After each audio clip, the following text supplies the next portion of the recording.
Hey, what's going on? This is Steven. It's now about 5:30 in the afternoon, and I'm still at my desk. I didn't get hardly anything done production-wise today, but one thing that I was talking with somebody earlier about was really interesting. You know, we talk about in business about being hungry and finding somebody who would be hungry for money, success, whatever it is, and I liken it to going fishing. Sometimes your mind, does, you're like, man, I do not, it doesn't want to go there. And you're like, you know what? For me, it's door knocking. And the other day, I was like, okay, I'm supposed to go door knocking. It's Tuesday. I got to do it, and be consistent with what I want. But I just didn't want to do it. I just didn't want to go door knocking. And one of the things that really that I've learned to do is just physically take my body there, and whether I'm mentally or not there, it will catch up to me because I'm going to physically be walking door to door, and it kind of forces me to have the conversation that I need to with folks. Um, Ended up being a relative success, which is a good thing. The other thing that when we talk about like going fishing, and we liken it to going fishing, it's like it's almost like, you know what, I don't want to get on the boat, and I don't want to go to the favorite fishing hole today because it takes work, and I don't want to have to do that because I got to put the boat in the water, got to drag it on the shore, got to get my feet wet a little bit, got to bait the hooks, put it in the water, wait for the fish, put the hook in the water, the bait's in the water, and wait for the right fish to bite it. Because, just putting the hook in the water doesn't mean that the fish is going to bite. And I think sometimes we think that just the act of going fishing is going to produce fish. And yet, if we don't go fishing, we're going to go hungry, right? Because the whole point of fishing, unless you're doing it for sport, the whole point of fishing is because you're hungry. You need something to eat, right? So, whether or not you're, hungry or not that day, if your mind is not mentally there, you need to physically go do it because your body's going to tell you, I am hungry. I have got to go fishing. The storm's coming the next 2 days. It's going to be raining. There's no way I'm going to get out there to get any fish. I need to do it. And what are we going to do when that happens? We're going to go fishing because we know that we're not going to go without food and become hungry. I think in real estate sometimes we can get a little bit too comfortable, too satisfied with what's going on around us, especially when we got some deals closing. Right now I'm not having the most incredible year just yet, but I'm having consistency.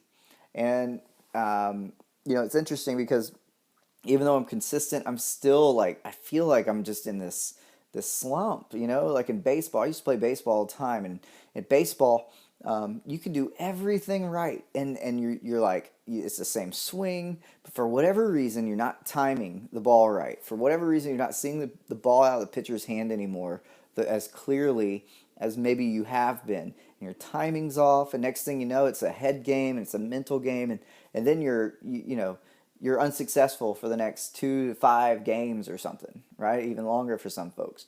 And sometimes we can slump in real estate, I think.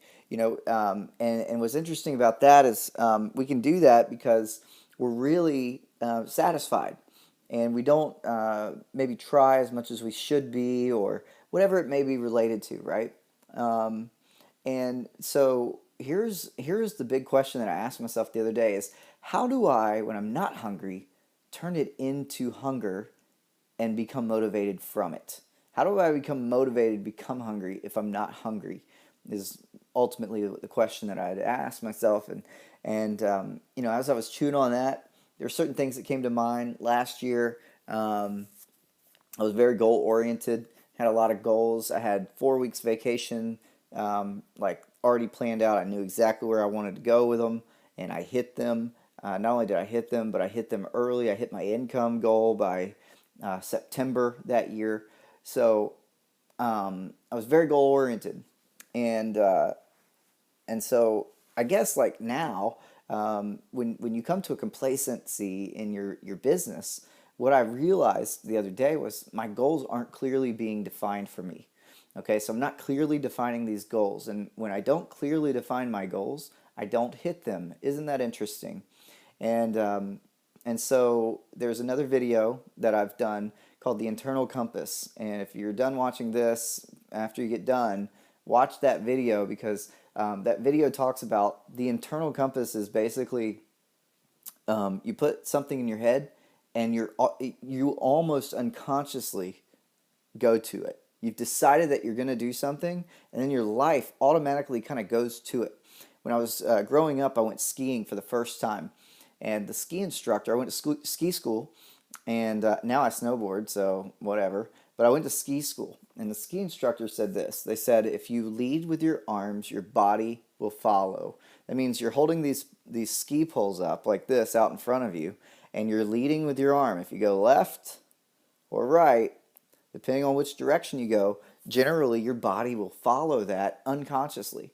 And sure enough, it happened to me. And so that same principle in mind here is, some people go, like teenagers maybe they want to be famous someday or be a famous musician, and that's kind of their goal in life. And then everything kind of starts lining up towards that. Every YouTube video they watch nowadays, everything that they do in their spare time becomes about music. They listen to music. They try to get versed in music. They try to pick up musical instrument talents. And all of that kind of just because their mind is fixed on it, their whole life just kind of turns that direction. And it's interesting, but it's also very powerful. And I believe that God created us this way. The power of thought and the power of action are tied together, hand in hand, and they go hand in hand with us humans because of the way that I believe that God created us to live.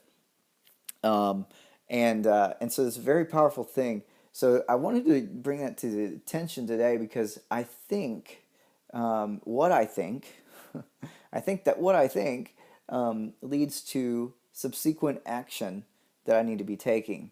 And when we talk about our business and we're slumping in business and we're going, okay, how can I make myself hungry again? How can I do that when I'm not really hungry right now? I'm kind of complacent. Things are going okay. I would like them to go better, but I'm not hurting financially, or I'm not too hungry. But how do I make myself hungry? Here's how you do it. You set goals. You set new goals, and then you go after them, and then you measure your success on those goals, not on what your current life is like. That's one way to make yourself hungry. Another way is just to avoid it. The simple way that I used to do it without being systematic and lining up goals and then lining up how to make them happen was I'm just gonna act like I'm not even making money right now. And I'm telling you, when I've done that, it works, but it only works temporarily. It doesn't work long term. Because you'll just as temporarily as you've decided that, I'm going to act like money's not there, you're going to also temporarily act like, oh, the money's there, so I'm not going to be motivated now. So what I have found though is long-term success is built upon long-term goals. And if your mind is in long-term goals on a daily basis, your actions will follow. Have a great day.